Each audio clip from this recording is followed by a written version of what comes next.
Now that we've set up our page and we've learned a little bit about how the toolbar works, we can start thinking about how we're going to measure things on the page.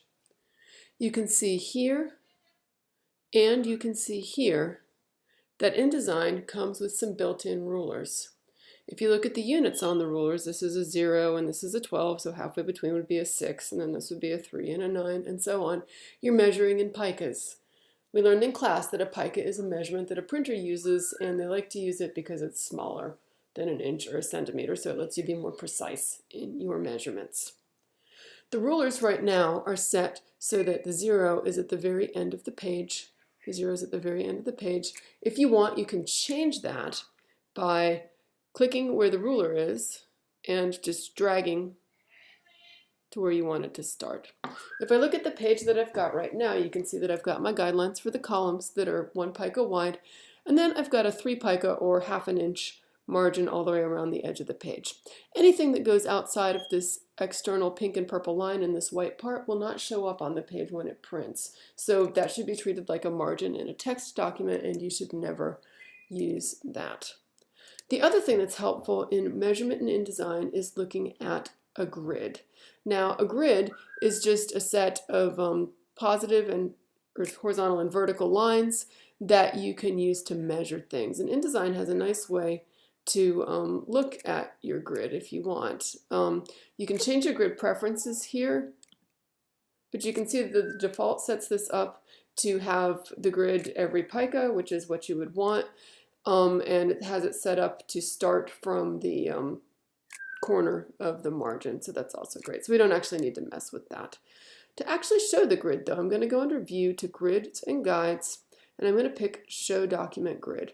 And when I do that, it's creating these lines, these and vertical lines are really the ones we're going to worry about the most, going up and down the page at 1 pica intervals. And so that can be really handy when you're ready to align stuff. As you start your project though, you're not going to be ready to align things quite yet. So you may want to make that grid go away and bring it back later. You can do that by pressing Command and the single quote mark. So that just toggles that grid on and off. Okay. The other thing that you may want to do is to actually view your page at different sizes. You'll remember that we talked about how you wanted to be working from kind of the large, the big picture, to the small picture, and you'll need to work at both levels as you create your project.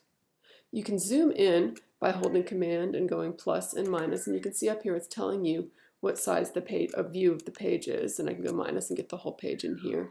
And just to show you the kinds of things that you can see, I'm just real quick going to put some text on the page.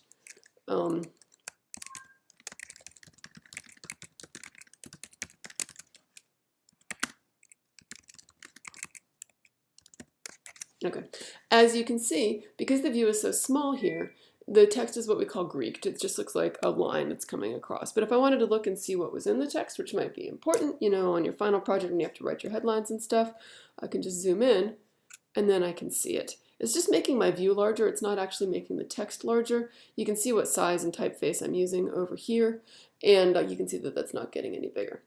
All right, so just to review, in this video we've looked at the rulers, how you can move the rulers around if you want to, and the grid, and how you can go under View, Grids and Guides, Show Document Grid, or you can do Control single quote mark. And then finally, how you can change the percentage of view on the page with Command plus and Command minus, plus plus, minus minus.